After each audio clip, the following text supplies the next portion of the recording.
안녕하세요. 캔들피그와 김하백의 나불대화 시간입니다. 오늘 영상은 소련에 대한 두 번째 내용입니다. 2차 대전 이전까지 엄청난 경제성장을 이뤘던 소련이 이후에 어떤 과정을 거쳐서 쇠약해져 갔는지 그 내용을 한번 들어보겠습니다. 반갑습니다. 김하백님. 네, 안녕하세요. 이전 방송에서 공산주의 사상이 탄생하게 된 그 시대적 배경에 대해서 얘기해 봤는데요. 예. 그 과정에서 소비에트 연방이라고 하는 세계 최초의 공산국가 소련이 탄생하게 됐다고 얘기했습니다. 지난 시간에 알아본 게 소련의 시작이라고 하면 오늘은 소련의 끝에 대해서 얘기해 볼 텐데요. 지금부터는 소련이 어떤 식으로 해서 무너져 갔는지 그 끝을 향해 가는 과정에 대해서 진행해 볼게요. 네.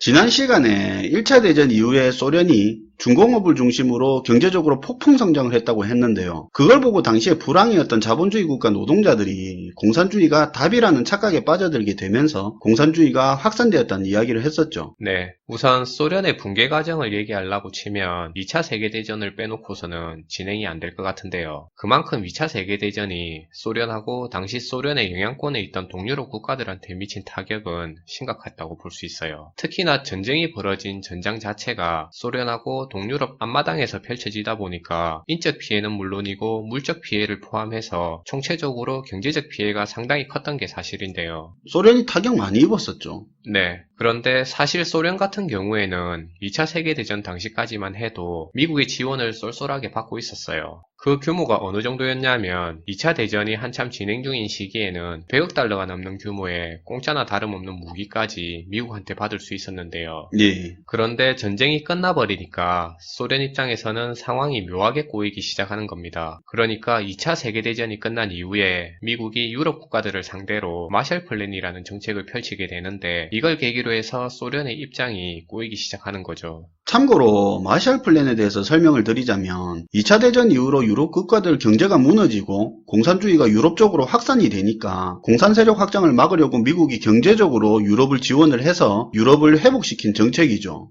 네, 맞습니다. 예. 마셜 플랜은 세계 근대사에서 중요한 부분이니까 내용을 잘 모르시면 지금 화면 위에 영상 링크 시켜드릴 테니까 꼭 시청 바랍니다. 아무튼 제가 알기로는 미국은 소련이 마셜 플랜을 거절할 수밖에 없는 조건을 만들어 놓고 표면적으로는 명분 만들려고 소련한테도 마셜 플랜 참가하라고 그렇게 한 걸로 알고 있는데요. 네, 맞습니다. 미국이 마셜 플랜 정책을 펼칠 당시에 처음에는 소련도 미국의 마셜 플랜 정책에 참여할 준비를 하고 있었는데요. 솔직히 소련 입장에서는 미국의 적극적인 경제 지원을 많이 기대했던 게 사실이에요. 그랬겠죠. 그런데 소련의 이런 기대와 희망이 여지없이 무너지기 시작하는데요. 어떤 일이 벌어지냐면 2차 대전에서 독일이 패전국이 되는데 그 패전국인 독일을 어떻게 점령할 건지 그 점령하는 방안을 놓고 당시 몰로토프라는 소련의 외무장관이 영국하고 프랑스 대표와 갈등을 빚으면서 싸우게 되는 겁니다. 이런 갈등의 골은 점점 깊어지게 되고요. 결국에는 소련이 미국의 마셜 플랜 정책을 수용하지 않는 그런 결과로 이어지게 되는데요. 소련은 마셜 플랜에서 빠지기로 했네요. 네, 못 먹는 밥에 재 뿌린다고 소련이 다른 동유럽 국가들한테까지 압박을 넣으면서 그들까지 마셜 플랜에 참여하지 못하도록 방해를 해버리는 겁니다. 예. 어차피 그 당시에야 동유럽이 공산 세력권 내에 있었으니까 가능했겠죠. 그렇죠. 이렇게 마셜 플랜의 지원을 받지 않는 소련하고 동유럽 국가들 같은 경우에는 미국의 경제적 지원을 포기한 대신에 그들만의 리그를 만들게 되는데요. 예. 경제상호 원조회의라고 해서 경제적 공동체를 결성해버리고요. 그리고 이렇게 소련하고 다른 동유럽 공산권 국가들 간에 맺은 경제적 공동체를 통해서 소련 경제는 자급자족이 가능한 그런 경제체제를 구축해 나가기 시작합니다. 공산주의 세력권의 경제 공동체를 만들어서 자급자족 하자는 거네요. 네. 사실 소련 같은 경우에는 우리가 잘 알다시피 막대한 자원을 보유하고 있는 국가였는데요. 예. 지금의 러시아를 봐도 우리가 충분히 이해할 수 있는 내용일 것 같아요. 어쨌든 석유부터 시작해서 천연가스, 석탄 같은 에너지 자원도 풍부했고요. 그리고 철광석, 니켈, 알루미늄 같은 광물 자원 역시 풍부해서 소련 안에서 자체적으로 수급이 가능했는데요. 특히나 석유 산출량도 넉넉해서 산업에 필요한 자원을 확보하는데 큰 어려움을 겪지 않은 게 당시 소련 경제였어요. 예.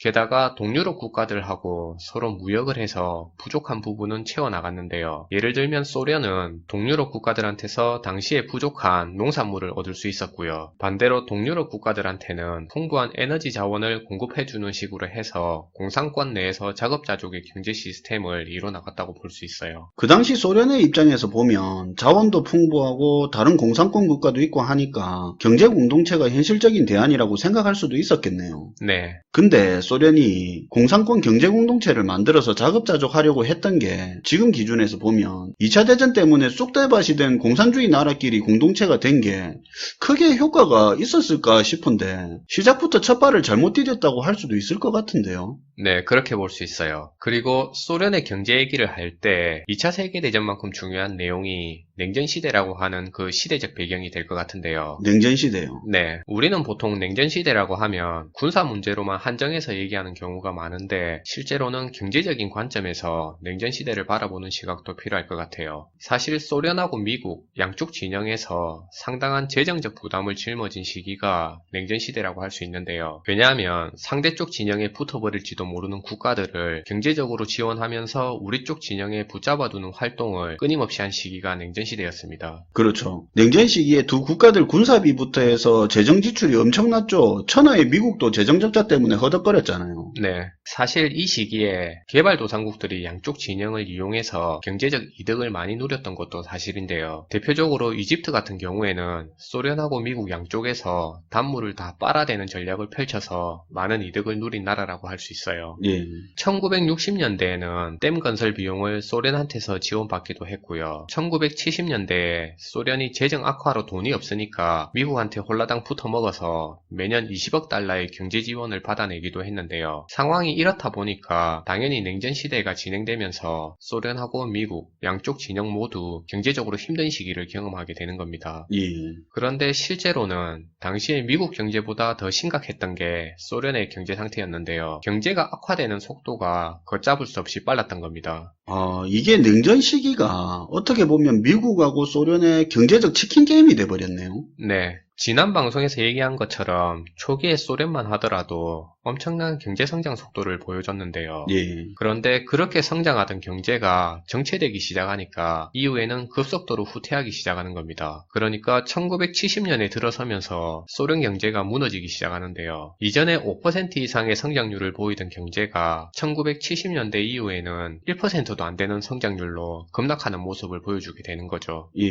게다가 더 큰 문제점은 소련의 공업 제품이 국제적인 경쟁력이 전혀 없었다는 점인데요. 미국이나 유럽 국가들 입장에서 소련 제품은 딱 까놓고 얘기해서 돈 주고 살만한 물건이 없었다는 말입니다. 이렇게 제품 자체가 워낙 경쟁력이 떨어지고 매력도 없다 보니까 수출해서 팔아먹는데 애를 먹게 되고요. 수출이 안 되다 보니까 달러 같은 외화를 확보하는데도 생고생을 하는 겁니다. 당시에 소련이 주력으로 수출한 상품은 석유였고요. 그러니까 소련이 외화를 벌어들이는 주요 수단이 석유였다고 기억하시면 되는 건데요. 사실 그걸로 국가 경제 유지했다고 봐도 될 정도잖아요. 네, 만약에 석유를 제외하고 소련 경제를 판단한다면 전체적으로는 거의 개발도상국 수준의 국가였다고 그렇게 보시면 딱 맞을 것 같아요. 이제 1980년대가 되니까 소련을 포함한 동유럽 국가들하고 미국을 포함한 서방 국가들 간의 경제적 격차가 더욱 벌어지게 되는데요. 예. 일례로 당시에 소련이 어느 정도로 폐쇄적인 국가였냐면 미국, 영국 같은 서방 국가들에서는 개인용 컴퓨터가 급속도로 퍼져나갈 때 소련은 컴퓨터가 범용화되는 걸 오히려 막았는데요. 예. 공산주의 체제상 컴퓨터 산업이 발달해서 개인 상호 간의 정보 교류가 활발해지면 공산주의 체제가 무너질 수 있다고 그렇게 판단했기 때문입니다. 예. 당시의 시대적인 흐름이던 정보 산업을 소련은 자신들의 공산국가 체제를 전복시킬 수 있는 그런 위협적인 존재로 인식하면서 굉장히 편협한 시각에서 그들만의 세상을 만들어간 겁니다.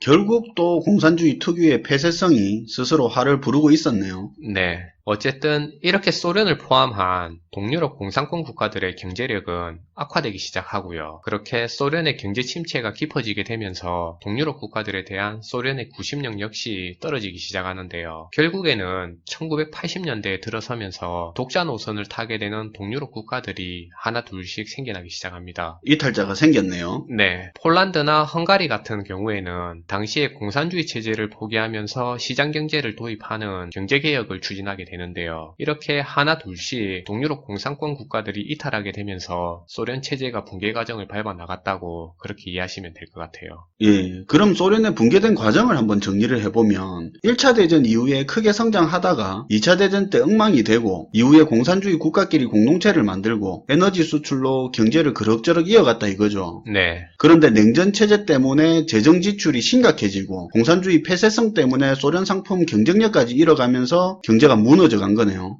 네, 맞아요. 거기다 같이 공동체를 이루고 있던 다른 동유럽 공산권 나라들이 시장 경제를 받아들이면서 떠나버리니까 소련 중심의 공산주의 세력권이 무너질 수밖에 없었던 겁니다. 예. 사실 소련의 공산주의 체제 붕괴와 개혁 개방을 이해하는 데는 고르바초프 대통령을 빼놓을 수 없는데요. 고르바초프 대통령 같은 경우에는 오리지널 골수 공산주의자도 아니었고요. 소련 경제의 철저한 개혁을 주장했던 그런 인물이었는데요. 이 사람에 대한 내용을 추가할까 하다가 내용이 너무 길어질 것 같아서 오늘은 전체적인 흐름만 살펴보는 시간으로 그렇게 준비해봤습니다. 네.